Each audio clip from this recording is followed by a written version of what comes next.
Hello, subscribe করুন আমার YouTube channel Azad sir এবং বেল আইকনটি প্রেস করে দিন যাতে ভিডিও আপলোড করলে আপনি সবার আগে নোটিফাইড হন।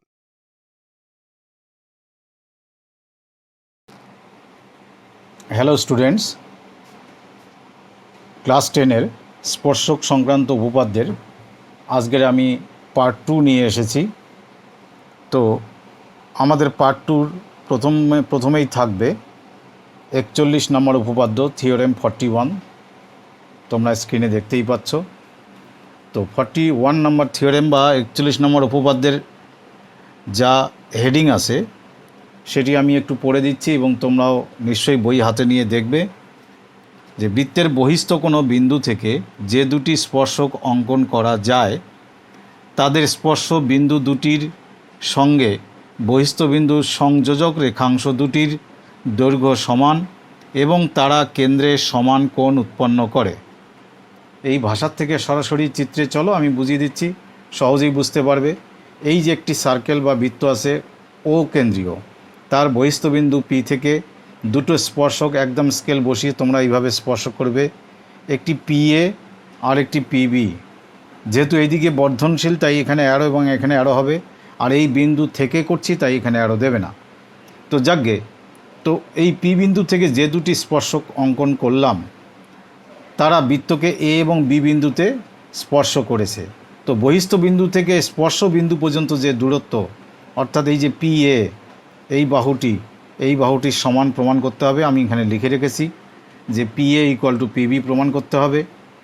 আর এই স্পর্শক কেন্দ্রে যে কোণ উৎপন্ন করেছে, আমি মার্ক করে দিচ্ছি, কেন্দ্রে যে কোণ উৎপন্ন করেছে সেটি হলো এই কোণ। তাহলে নাম কি? পি ও এ। সেটি এই স্পর্শক যে কোণ উৎপন্ন করেছে কেন্দ্রে, এই স্পর্শক মানে বহিস্থ বিন্দু থেকে বি বিন্দু পর্যন্ত এই কোণটি, এই দুটো কোণ সমান। খুব সহজ প্রমাণ, শুরু করা যাক। তোমরা 40 নম্বর উপপাদ্য বা 40 থিওরেমে শিখেছ যে কোনো বৃত্তের স্পর্শক এবং স্পর্শ বিন্দুগামী পরস্পর লম্ব। সেই জন্য আমি এখানে লম্ব চিহ্ন মানে 90 ডিগ্রি সাইন দিয়েছি। ঠিক এখানেও তাই, এই পি এ স্পর্শক এবং ও এ স্পর্শ বিন্দুগামী ব্যাসার্ধ, তাহলে এটিও 90 ডিগ্রি। আচ্ছা, এবার শুরু করছি। যদি এই ত্রিভুজ এবং এই ত্রিভুজ থেকে আমি খুঁজে দেখি কি কি সমান, তাহলে কি কি পাচ্ছি। আগে এই ত্রিভুজটির নাম লিখে নেই। ত্রিভুজ পি ও এ ও ত্রিভুজ পি ও বি থেকে পাই। তোমরা কিন্তু এভাবেই চিত্রের পাশেই লিখবে না। কিভাবে লিখবে আমি পরে বলছি। এখানে বেশি নিচে লিখতে গেলে চিত্রের সঙ্গে ক্যামেরার রিলেশন থাকে না, তাই আমি কাছাকাছি লিখে তোমাদের বুঝিয়ে দিচ্ছি। হাউএভার, এবার ত্রিভুজ পিওএ থেকে কি কি পাচ্ছি। রোমান নাম্বার 1, যে ও এ ইকুয়াল টু ও বি। কী কারণে? একই বৃত্তের ব্যাসার্ধ লিখে নিতে হবে এখানে। এই দুটোই হচ্ছে একই বৃত্তের ব্যাসার্ধ, একই বৃত্তে 1000 ব্যাসার্ধ অঙ্কন করলেও তারা সমান। রোমান নাম্বার 2, যে একটু আগে আমি বললাম এই কোণ 90 ডিগ্রি, এই কোণ 90 ডিগ্রি লিখছি। কোণ P A O equal to কোণ P O B, sorry P B O. কেন? প্রত্যেকে কত ডিগ্রি? 90 ডিগ্রি, পুরো ভাষায় লিখবে। রোমান নাম্বার 3, তোমরা লক্ষ্য করো, পিও সাধারণ বাহু মানে উভয় ত্রিভুজেই আছে। তাহলে কি কটি জিনিস আমরা সমান পেলাম? 3টি জিনিস। তাহলে ত্রিভুজ দুটি সর্বসম। তাহলে ত্রিভুজ পিওএ সর্বসম ত্রিভুজ পিওবি। বলো তো এখানে কি সর্বসমতা হলো? যেহেতু এখানে 90 ডিগ্রির ব্যাপার আছে, তো এই সর্বসমতাটাকে বলা হয় আর এইচ এস সর্বসমতা। আর এইচ এস মানে রাইট অ্যাঙ্গেল হাইপোটেনুস সাইড, অর্থাৎ একটি সমকোণ আর অতিভুজ এবং একটি সাইড, একটি বাহু সমান হলে ত্রিভুজ দুটি সর্বসম হয়। এখানে এটি সমকোণ, এটি অতিভুজ, দুই ত্রিভুজের ক্ষেত্রেই আছে, আর এটি একটি বাহু সমান। তো যখন এই ত্রিভুজ দুটি সর্বসম হলো, তাহলে এই ত্রিভুজের সব অনুরূপ জিনিসগুলো এই ত্রিভুজের অনুরূপ জিনিসের সমান। তাহলে এই ত্রিভুজের এই পি এ বাহুর অনুরূপ বাহু কি? পিবি। তাহলে আমরা বলতে পারি অতএব P A equal to PB. এটা আমাদের 1 নম্বর চেয়েছিল প্রমাণে, সেটি প্রমাণ হয়ে গেল। আর বলতে পারি কি, এই ত্রিভুজের এই কোণটি, কোণ POA ইকুয়াল টু এই ত্রিভুজের কোণ POB, এদের বলা হয়। এটা 2 নম্বর আমার প্রমাণ হয়েই গেল, প্রমাণ আমার শেষ। তো এটার ক্ষেত্রে আমরা এখানে পাশে কি লিখব, দুটি সর্বসম ত্রিভুজের অনুরূপ অংশ, অথবা সংক্ষেপে এটি লেখার বিধান আছে CPCT। আমি আগের দিনও বলেছি, এটি লিখলেও হবে। এই হলো আমাদের প্রুফড। আচ্ছা, তোমরা লিখবে কি করে? প্রথমে চিত্র, তারপর হচ্ছে প্রদত্ত কি লেখা আছে সেটা তোমরা দিতেও পারো। না, যেহেতু এটা ভাষা দিয়ে আছে আমাদের শুধু উপপাদ্যটি, কোনো নাম উল্লেখ করা নেই, তাহলে প্রদত্ত অংশটি তোমরা ভাষায় লিখবে। ভাষা মানে নাম দিয়ে লিখবে যে ও কেন্দ্রীয় বৃত্তের বহিস্থবিন্দু P থেকে বৃত্তটির উপর PA এবং PB দুটি স্পর্শক অঙ্কন করা হয়েছে, যা বৃত্তকে A এবং B বিন্দুতে স্পর্শ করেছে। তারপরে লিখবে প্রামাণ্য বা প্রমাণ করতে হবে। তাহলে দুটো স্টেপ গেল, প্রথমে গিভেন বা প্রদত্ত, তারপরে প্রামাণ্য বা প্রমাণ করতে হবে। 3 নম্বর স্টেপ কি, যদি কোনো অঙ্কন থাকে তো করতে হবে, এখানে আমাদের অঙ্কনের ব্যাপার নেই, করতে হবে না। তারপরে প্রমাণ এরকম হেডিং দিয়ে এটি স্টার্ট করবে। তো এই বিষয়গুলো এখানে, এখানে এবং এখানে এইভাবে পরপর নিচে নেমে আসবে। আর দুটি ত্রিভুজের সর্বসম পয়েন্টগুলো এইভাবে লেখার চেষ্টা করবে, সর্বসমতা অবশ্যই উল্লেখ করবে। এই হলো তোমাদের 41 নম্বর উপপাদ্য বা থিওরেম। তার আগের পেজে তোমরা লক্ষ্য করো, 210 পেজ আমার বইয়ের, অর্থাৎ বাঁদিকের পেজে দেখো প্রয়োগ নাম্বার 7 আছে। তো প্রয়োগ নাম্বার 7 আমি আশা করি নিজেরা পড়লে বুঝবে, সুতরাং এটা নিজেরা একটু পড়ে বোঝার চেষ্টা করো, না হলে কমেন্ট সেকশানে লিখে দেবে। এবার চলে আসো পরের পৃষ্ঠায়। আমি তোমাদের এই সব কনসেপ্টের উপর ভিত্তি করে তোমাদের 40 নম্বর উপপাদ্য আর 41-এর কনসেপ্টের উপরে ভিত্তি করে কিছু অবজেক্টিভ পরীক্ষায় আসে, সেগুলো এখানে 2-1টি উদাহরণ করা আছে। আমি শুধু বলেছি চিত্রসহ। দেখো 9 নম্বর উদাহরণ, পিথাগোরাসের উপপাদ্য ব্যবহার করা হয়েছে, যেহেতু এখানে সমকোণ উৎপন্ন হয়। ঠিক তেমনি 10 নম্বর উপপাদ্য তাই আছে।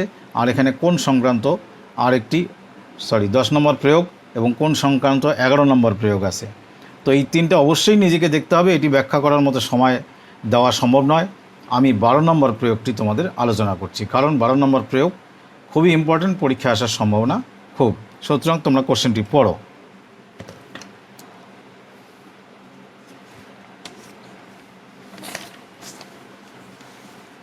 বারো নম্বর প্রয়োগের কোশ্চেনে আছে যে ও কেন্দ্রীয় বৃত্তের বহিস্থবিন্দু A থেকে বৃত্তে দুটি স্পর্শক টানি, যারা বৃত্তকে B ও C বিন্দুতে স্পর্শ করে। প্রমাণ করি A ও BC এর লম্ব সমদ্বিখণ্ডক।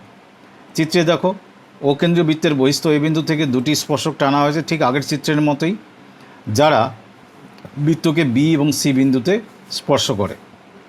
BC সরাসরি যুক্ত করা হয়েছে, কেন্দ্রের সঙ্গে না, যুক্ত করে আর AO যুক্ত করে প্রমাণ করতে হবে যে AO BC এর লম্ব সমদ্বিখণ্ডক, অর্থাৎ একাধারে AO BC এর উপর লম্ব হবে এবং অপরদিকে সে লম্বটি কোন বিন্দুতে হবে? মধ্যবিন্দুতে হবে। অর্থাৎ এই যে D বিন্দু আমি নাম দিয়েছি, যে বিন্দুতে ছেদ করেছে নামটি বড় করে দিচ্ছি। আমাদের প্রমাণ করতে হবে D বিন্দুতে AO লম্বভাবে BCকে সমান 2 ভাগে বিভক্ত করে, অর্থাৎ D যে মধ্যবিন্দু সেটা একটিবার প্রমাণ করতে হবে, আর AD যে লম্ব সেটিও প্রমাণ করতে হবে। সেই কথাটা আমি লিখে রেখেছি। প্রমাণের জন্য আমরা শুরু করলাম। তোমরা লক্ষ্য করো যে আমরা একটু আগে 41 নম্বর উপপাদ্যে যা প্রমাণ করলাম যে বহিস্থ বিন্দু থেকে যদি স্পর্শক অঙ্কন করা যায়, তাহলে সেই বহিস্থ বিন্দু থেকে স্পর্শ বিন্দু পর্যন্ত এই দূরত্ব দুটি কি হয়? সমান। এই দুটো সমান হয়। এবং তখন আমি আগের চিত্রটি আরেকবার দেখিয়ে নিচ্ছি। 41 নম্বর উপপাদ্যে ত্রিভুজ দুটি সর্বসম করা হয়েছে, সুতরাং তখন এই কোণটির সমান হবে। এই কথাটিও আমরা এখানে প্রয়োগ করব। যেহেতু ত্রিভুজ দুটি সর্বসম, তাই অনুরূপ কোণগুলি সমান। এই কোণ এই কোণের সমান, এই বাহুর সমান, তাহলে এই কোণটি এই কোণের সমান। তাহলে আমাদের এই চিত্রে তাহলে আমরা লক্ষ্য করছি যে এই চিত্রে কি পাচ্ছি? এই বাহুটি এই বাহুর সমান, আর এই কোণটি এই কোণের সমান, আর এটি হচ্ছে কি আমাদের সাধারণ বাহু। তাহলে এই দুটো ত্রিভুজ আমাদের কি হয়ে গেল? সর্বসম। কোন হিসাবে সর্বসম? বাহু কোণ বাহু হিসাবে, কারণ এই বাহুটি হলো কি সাধারণ বাহু। আবারও বলছি, এই এবি বাহু এসি বাহুর সমান, শর্ট করে বলছি এবি এসির সমান, আর এ ডি হচ্ছে সাধারণ বাহু, আর এই কোণটি এই কোণের সমান। কি কোণ? কোণ B A D equal to কোণ সি এ ডি। এই কনসেপ্ট দুটো আগের আমরা প্রমাণ থেকে নিয়েছি। সুতরাং এই ত্রিভুজ দুটিকে আমরা সর্বসম বলতে পারি। এক্ষেত্রে ক্রাইটেরিয়া হবে এস এ এস। এই ক্রাইটেরিয়া লেখার সময়, সর্বসমতা লেখার সময় এটি মাঝখানেই রাখতে হয়। তার কারণ নিয়ে আজকে ব্যাখ্যা করছি না, শুধু এটি মাথায় রাখবে। সুতরাং আমরা যখন বুঝলাম যে এই দুটো ত্রিভুজ সর্বসম হলো, তাহলে এই বিডি বাহুটা সিডি বাহুর সমান হবে। তার মানে আমি কি বলতে পারি? এদিকে লিখছি একটু, অতএব বিডি বাহু সিডি বাহুর সমান। তার মানে কি আমি বলতে পারি না ডি বিসি এর মধ্যবিন্দু? নিশ্চয়ই বলা যাবে। আচ্ছা, এবার আমি একটা অন্য কথা বলি, যেটি তোমাদের বইয়ে অন্যভাবে আছে, আমি একটু অন্যভাবে সহজভাবে বলছি। এবার লক্ষ্য করো যে অকেন্দ্রীয় বৃত্তে বিসি একটি জ্যা এবং ডি হচ্ছে সেই জ্যায়ের মধ্যবিন্দু। তো আমরা 33 নম্বর উপপাদ্যে শিখেছি, আমি তোমাদের এখানে মনে করিয়ে দিচ্ছি, থিওরাম 33-এ শিখেছি যে কোনো বৃত্তের কেন্দ্র থেকে কোনো জ্যায়ের মধ্যবিন্দু সংযুক্ত করলে সেটি জ্যায়ের উপর কি হয়? লম্ব। তার মানে ওডি লম্ব। তা আমরা তো এও যুক্ত করেছি, তাহলে ওডি যদি লম্ব হয় তার মানে ও থেকে এ পর্যন্ত পুরোটাই বিডির উপর লম্ব। অর্থাৎ এও লম্ব বিডি, বা এও বিডিকে লম্বভাবে ছেদ করেছে। আচ্ছা, এও বিডিকে লম্বভাবে ছেদ করেছে এবং ডি হচ্ছে মধ্যবিন্দু। তার মানে আমি কি বলতে পারি? এও বিডি এর লম্ব সমদ্বিখণ্ডক। অর্থাৎ ইংলিশে বললে এও is the perpendicular bisector of BD. এইগুলো আমাদের প্রয়োগ নাম্বার 12। এবারে আমি বলছি তোমাদের, এবারে একটি কথা আমি এখানে বুঝিয়ে দিই আগে, তারপর তার উপপাদ্যতে চলে আসি। সাধারণ স্পর্শক কাকে বলে?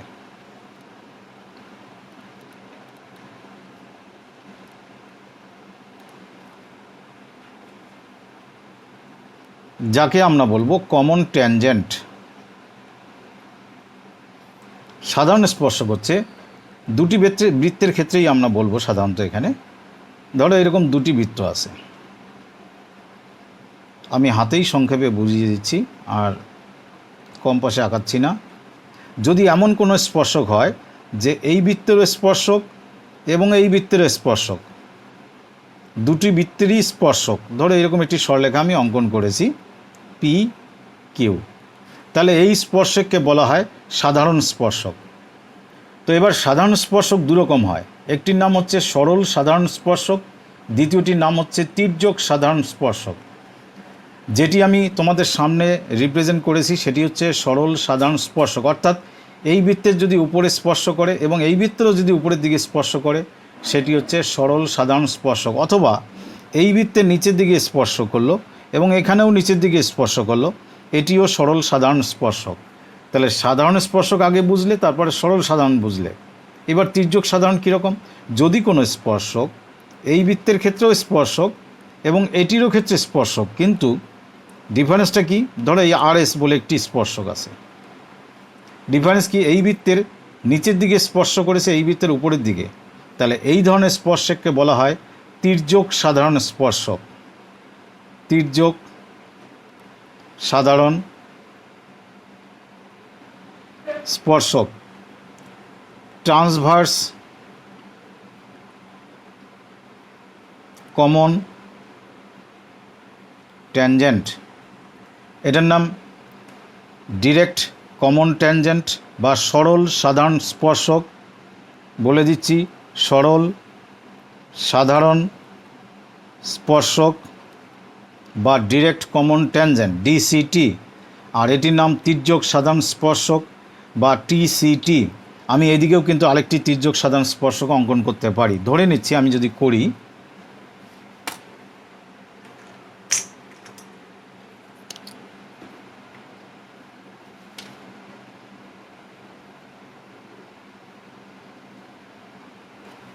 তাহলে দুটি বৃত্তের সর্বমোট কতটি আমরা সাধারণ স্পর্শক অঙ্কন করতে পারছি? 1 2 3 4, ম্যাক্সিমাম 4টি সাধারণ স্পর্শক অঙ্কন করা যাবে। যে সকল কথা আমি এখানে বলছি সবগুলোই অবজেক্টিভের মধ্যে বা এমসিকিউতে থাকতে পারে, সুতরাং মনোযোগ দিয়ে শুনবে, দরকার হলে রিপিট করে শুনবে। তো তোমাদের বইয়ে কতগুলো সম্ভাব্য সাধারণ স্পর্শকের চিত্র অঙ্কন করা আছে, আমি একটু জায়গাটি দেখে নিচ্ছি। এই যে 214 পৃষ্ঠায় এই জায়গাগুলো একটু দেখে নেবে। আমি এই চিত্র দিয়ে তোমাদের বুঝিয়ে দিলাম, নিশ্চয়ই এগুলো তোমরা দেখলে বুঝবে। এবারে আসি তোমাদের উপপাদ্য 42, থিওরেম 42 বা 42 নম্বর উপপাদ্য।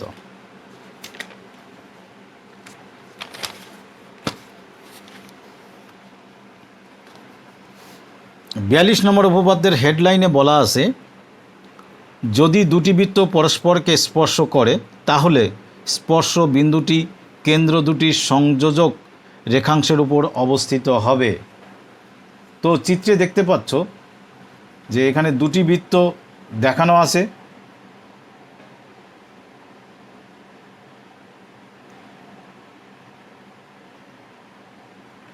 সেই বৃত্ত দুটির কেন্দ্র আমি নাম দিচ্ছি, যে প্রথম বৃত্তের কেন্দ্র ধরো এখানে নাম দিলাম এ, এই বৃত্তের কেন্দ্রের নাম দিলাম বি, এবং তারা যে স্পর্শ করেছে সেটি ধরো টি বিন্দু।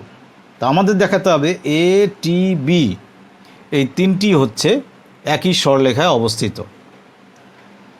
টি বা এখানে তোমরা পি নাম দাও, সেটি সহজ হবে, কারণ আমি এসটি স্পর্শক আঁকাবো।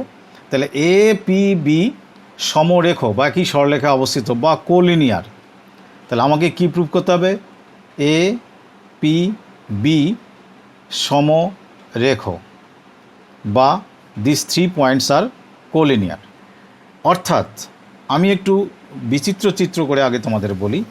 ধরো দুটি বৃত্ত এইভাবে পরস্পরকে স্পর্শ করেছে, এই হলো স্পর্শবিন্দু, কেন্দ্র এখানে, কেন্দ্র এখানে। আমি যদি আলাদা করে যোগ করি এক সরলরেখায় মনে হচ্ছে না, তো আমি এখানে জোর করে ভুল করে অঙ্কন করলাম।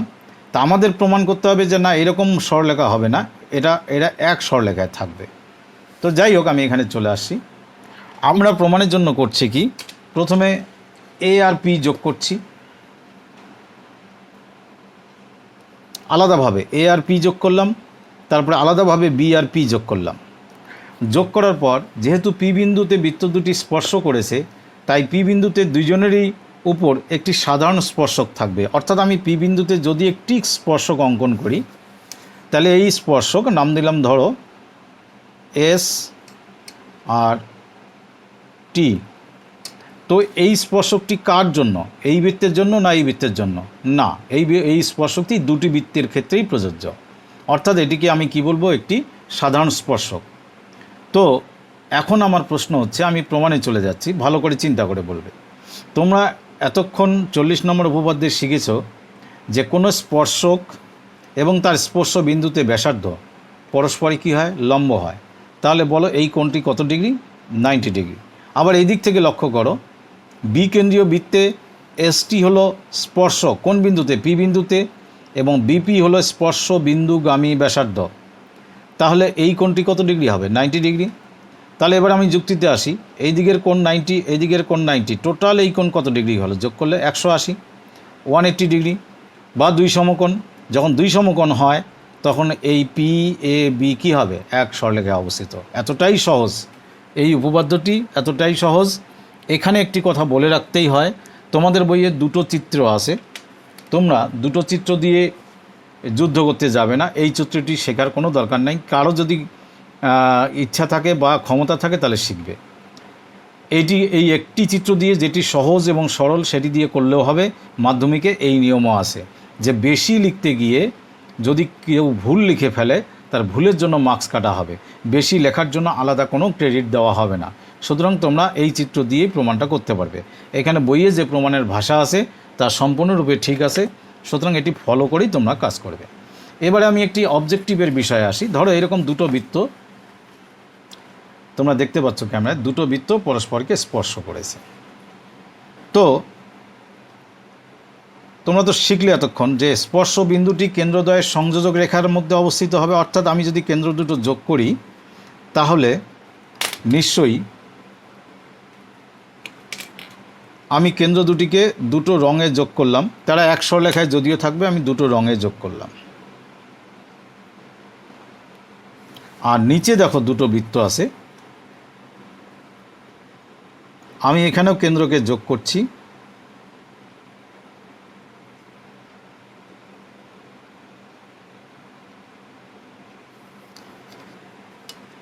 তা আমার প্রশ্ন হলো, যেটি অবজেক্টিভে আসে, এই বৃত্তের ব্যাসার্ধ যদি ছোট আর হয় আর এই বৃত্তের ব্যাসার্ধ যদি বড় আর হয়, যখন বৃত্ত দুটি বহিস্থভাবে স্পর্শ করবে তখন তাদের কেন্দ্রদ্বয়ের মধ্যে দূরত্ব কত হবে?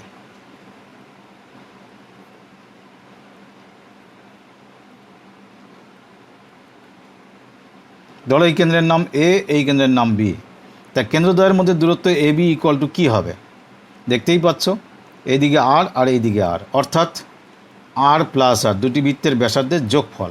কিন্তু এই ক্ষেত্রে এখান থেকে এই পর্যন্ত হচ্ছে বড় আর, আর এখান থেকে এই পর্যন্ত হলো ছোট আর, তাহলে এবার কেন্দ্রদ্বয়ের মধ্যে দূরত্ব কত হবে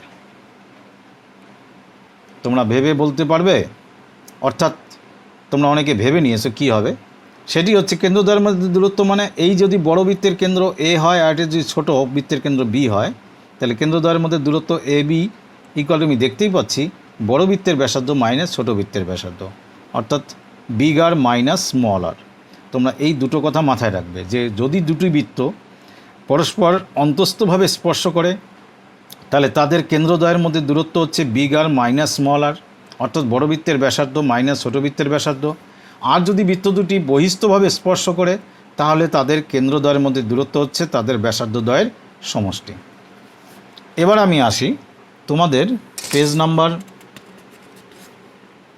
216-এ। দেখো দুটো প্রয়োগ আছে 13 এবং 14, দুটো প্রয়োগই খুবই ইম্পর্ট্যান্ট।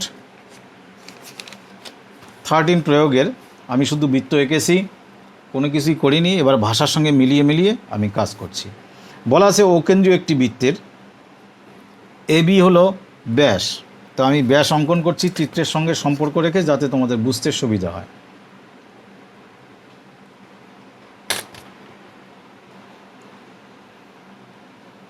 এবি হলো বৃত্তটির ব্যাস এবং তোমাদের বলা আছে এ বিন্দুতে এবং বি বিন্দুতে, এ এবং বি বিন্দুতে বৃত্তের দুটি সমান্তরাল স্পর্শক অঙ্কন করেছি, যা বৃত্তটির, আচ্ছা আগে এই দুটো সমান্তরাল স্পর্শক অঙ্কন করি, তারপরে পরের কথায় আসি।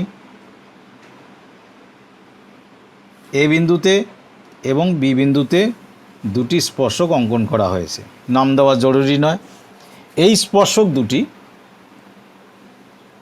যে কোনো স্পর্শকে অ্যারো তো দেবেই, আমি আগের দিন বলেছি। বৃত্তের পরিধির উপর অপর একটি বিন্দু, ধরো এই বিন্দুতে টি বিন্দু বলা আছে তোমাদের প্রশ্নে, দেখো সেই বিন্দুতে অঙ্কিত আরেকটি স্পর্শক এই দুটি স্পর্শককে অবশ্যই ছেদ করবে। সেই ছেদবিন্দুর নাম দেওয়া আছে দেখো পি এবং কিউ। তাহলে বৃত্তের উপরিস্থিত টি বিন্দুতে অপর একটি স্পর্শক এই সমান্তরাল স্পর্শক দুটিকে পি এবং কিউ বিন্দুতে ছেদ করে।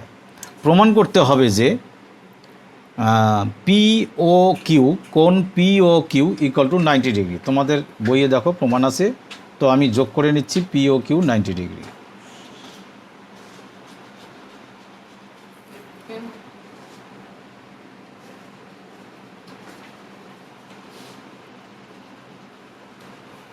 আমাদের দেখাতে হবে এই বড় কোণটির মান, কোণ P O Q equal to 90 degree. প্রমাণের জন্য আমি ও এবং টি যুক্ত করলাম।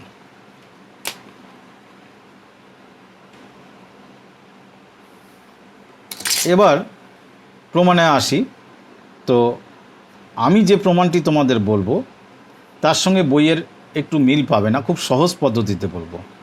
আজকের 41 নম্বর উপপাদ্যে আমি তোমাদের এটি প্রমাণ করে দিয়েছি যে বহিস্থ বিন্দু থেকে যদি দুটি স্পর্শক বৃত্তের অঙ্কন করা যায়, লক্ষ্য করো এই একটি স্পর্শক হয়েছে, এই একটি স্পর্শক, তাহলে তারা কেন্দ্রে দুটি সমান কোণ উৎপন্ন করে। আমি মার্ক করছি। তাহলে কেন্দ্রে এই আর এই কোণ দুটি কী করে? সমান কোণ। এই বাহু দুটি সমান হয় আর কেন্দ্রের কোণ দুটি কী হয়? সমান কোণ উৎপন্ন করে। তাহলে আমরা দেখতে পাচ্ছি যে এই কোণটি এই কোণের সমান। তাহলে এই কোণটির নাম কি? পিওটি। কোণ পিওটি ইকুয়াল টু হাফ অফ কোণ এওটি। এওটি এই পুরো কোণের হাফ এই কোণ, বিকজ এইটার এই কোণ সমান যদি হয় তাহলে একটি কোণ গোটাটির কী হবে? হাফ। আবার কিউ বিন্দু থেকে আমি দুটি স্পর্শক ভাবতে পারি বৃত্তের উপর অঙ্কিত, একটি হচ্ছে কিউটি আর অপরটি হচ্ছে কিউবি। তাহলে এই দুটি স্পর্শকের ক্ষেত্রেও এরা কেন্দ্রে দুটি সমান কোণ উৎপন্ন করবে। আমি মার্ক করছি, এই কোণটি এই কোণের সমান, অর্থাৎ এই কোণটি এই কোণের সমান। তাহলে এই অংশের কোণটি এই কোণটি গোটা কোণটির কী হবে? হাফ। তাহলে এই কোণটির নাম কি? কিউ ও টি। এই কিউ ও টি গোটা কোণের কী হবে? হাফ। কিউ ও টি পুরো কোণের নাম কি বললাম? পুরো এই কোণটির হাফ, অর্থাৎ বি ও টি এর হাফ। তাহলে যদি আমি এই দুটো কোণ যোগ করি, এই দুটো কোণ যদি যোগ করি, অর্থাৎ এখানে জাস্ট সিম্পলি যোগ করলাম, তো কী পাচ্ছি? পিওটি প্লাস কিউওটি। চিত্র থেকে দেখো, দিস ওয়ান পিওটি আর এটি হলো কিউওটি। তাহলে সর্বমোট আমি কি পাচ্ছি? আমি এই পুরো কোণটি পাচ্ছি। কি নাম?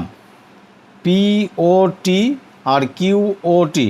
এর ফলে আমি এই পুরো কোণটি পাচ্ছি, তার নাম কি? এই দুটোর যোগফল পিও কিউ। আর এইদিকে এই দুটোর ক্ষেত্রে আমি হাফ কমন নিচ্ছি। কমন নিলে কি পাবো? এওটি প্লাস বিওটি। চিত্রে দেখো এওটি ও বিওটি এর যোগফল কত? দেখো এওটি এবং বিওটি, তার মানে এই পূর্ণ কোণ।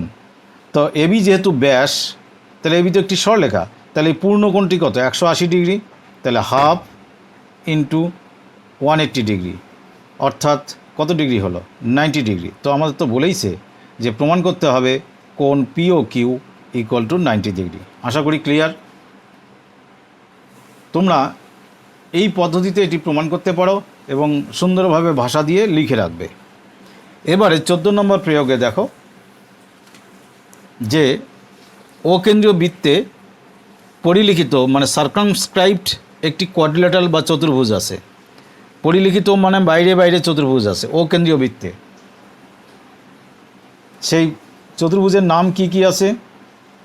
নাম আছে এ বি সি ডি। আমি বইয়ের মতোই নাম দিচ্ছি, এ বি সি ডি।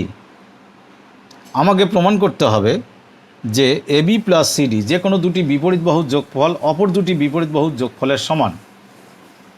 তো এ বি প্লাস সিডি মানে এই দুটো বিপরীত বাহু বা অপর দুটি বিপরীত বাহুর যোগফলের সমান equal to AD plus BC. প্রমাণ স্টার্ট করছি, ভালো করে দেখো। আমি যদি ভাবি যে বৃত্তকে যে যে বিন্দুতে এরা স্পর্শ করেছে তার নাম পি, এই বিন্দুর নাম পি, এই বিন্দুর নাম কিউ, এই বিন্দুর নাম আর এবং এই বিন্দুটির নাম এস। তাহলে আমি এ থেকে ভাবতে পারি দুটি স্পর্শক এস এবং এপি, এটা তো ভাবতেই পারি। তা বহিস্থ বিন্দু থেকে যদি স্পর্শক অঙ্কন করা যায় তাহলে 41 নম্বর উপপাদ্যে শিখেছি তাদের দৈর্ঘ্য কী হয়? সমান, অর্থাৎ এএস এবং এপি কী হবে? সমান। আমি সেটি লিখে রাখছি। তাহলে আমরা ওই যুক্তিতে পাচ্ছি এএস ইকুয়াল টু এপি। আবার বি থেকে দুটি স্পর্শক ভাবতে পারি বিপি এবং বিকিউ। তাহলে বিপি ইকুয়াল টু কী লিখতে পারি? বিকিউ। আবার এদিকে সি থেকে দুটি স্পর্শক সিকিউ এবং সিআর, তাহলে সিকিউ ইকুয়াল টু সিআর। আর ডি থেকে দুটি স্পর্শক ভাবতে পারি, একটা ডিএস এবং অপরটি ডিআর। ডি বিন্দু থেকে দুটি স্পর্শক কী কী? ডিএস এবং ডিআর। তাহলে ডিএস ইকুয়াল টু কী হবে? ডিআর। আমাদের যা প্রমাণ করতে বলছে তার বামপক্ষটা নিলাম আমি। বামপক্ষে কী আছে? ধরো এলএইচএস বামপক্ষ, এলএইচএস লেফট হ্যান্ড সাইড কী আছে? AB plus CD. চিত্রে দেখো এবিকে ব্রেক করে কী কী লিখতে পারি? এ থেকে বি ব্রেক করে এপি প্লাস বিপি লিখতে পারি। তো এবিকে ব্রেক করে লিখলাম আমি এপি প্লাস বিপি। আর সিডিকে ব্রেক করে কি লিখতে পারি, সিআর প্লাস ডিআর। তো দেখি এখানে কাকে কাকে চেঞ্জ করতে পারি। এপির পরিবর্তে আমি কি লিখতে পাচ্ছি, লক্ষ্য করে, এপির পরিবর্তে লিখতে পাচ্ছি এএস। বিপির পরিবর্তে আমি কি লিখতে পাচ্ছি, বিকিউ। এখানে চলে আসি সিআরের পরিবর্তে আমি কি লিখতে পাচ্ছি, সিকিউ। এবং ডিআরের জায়গায় আমি কি লিখতে পাচ্ছি, ডিএস। ক্লিয়ার? এবার এদেরকে একটু কাছাকাছি নিই, এস যুক্তগুলোকে এক জায়গায় নিচ্ছি, এস প্লাস ডিএস এমনি ব্র্যাকেট দিলাম, প্লাস এই দুটোকে একসঙ্গে নিচ্ছি, বিকিউ প্লাস সিকিউ। তো চিত্রে দেখো এএস আর ডিএস যোগ করলে কী পাচ্ছি, এএস এবং ডিএস যোগ করলে কী পাচ্ছি, এডি। তাহলে এই দুটোর পরিবর্তে আমি লিখছি এডি প্লাস বিকিউ এবং সিকিউ যুক্ত করে গোটা লাইনটি পাচ্ছি কি, বিসি। তাহলে এই দুটোর পরিবর্তে কী হবে, বিসি। তাহলে আমার রাইট হ্যান্ড সাইড আমরা পেয়ে গেলাম, প্রুভড। তাহলে কী ছিল, AB plus CD equal to AB plus CD equal to AD plus BC, যা প্রমাণ করতে বলছে সেটি আমাদের প্রমাণ হয়ে গেল। তো এই হলো তোমাদের 14 নম্বর প্রয়োগ। তোমরা যদি কেউ 16 নম্বর প্রয়োগ করতে চাও তাহলে 16 নম্বর প্রয়োগের রোমান 2 পর্যন্ত তোমরা প্রমাণ করবে, রোমান 3 লাগে না, সাধারণত আসে না।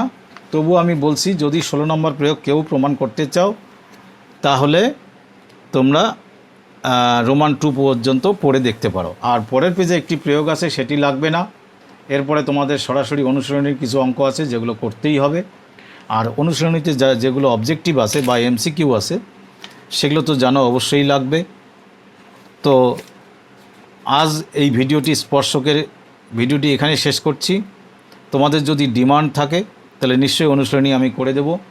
তো অনেকেই পছন্দ করেছে, কিন্তু ম্যাক্সিমাম দিক থেকে রিপ্লাই আসলে তা আমি অনুশীলনীতে ধরবো, নাহলে নেক্সট চ্যাপ্টারে চলে যাব। তো আপাতত এখানেই শেষ করছি।